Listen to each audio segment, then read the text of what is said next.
there's some new setup options to control the default Pay Now and Post Now status of transactions being entered into Accounts Payable.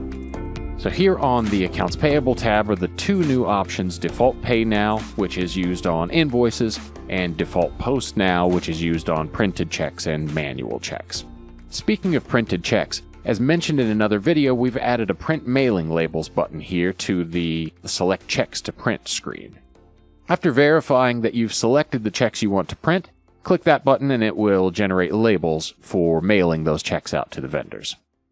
So here on the next screen, another new feature in version 14 is it now tracks the last check numbers printed for each account. So when you go in to print checks from Accounts Payable or Payroll, it automatically fills in the starting check number for you.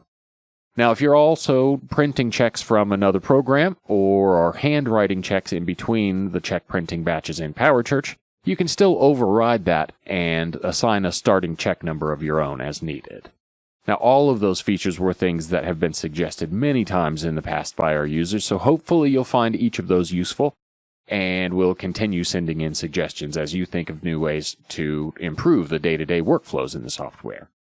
A couple of other quick things to cover here. Transactions in Accounts Payable, including repeating items, now track when the transaction was created and by which user, as well as tracking when they were last modified and by which user. That information is visible here on the Maintain screens for open invoices, manual checks, and printed checks. When entering transactions in Accounts Payable or looking up a vendor on a report selection, the vendor lookup list now comes up in alphabetical order by name, rather than being in vendor ID order. This will make it easier to find the vendor in question.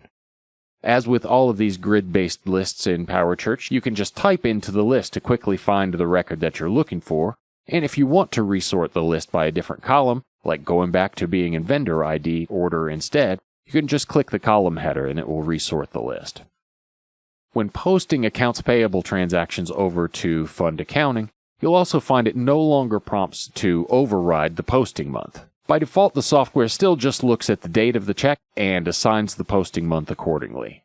If there's a situation where you want to override that for whatever reason, you can still make that change in Fund Accounting and modify unposted transactions prior to posting in Fund Accounting. The benefit here is to, again, streamline a regular data entry process with one less prompt you have to click through for the rare occasion where you may want to override the default behavior.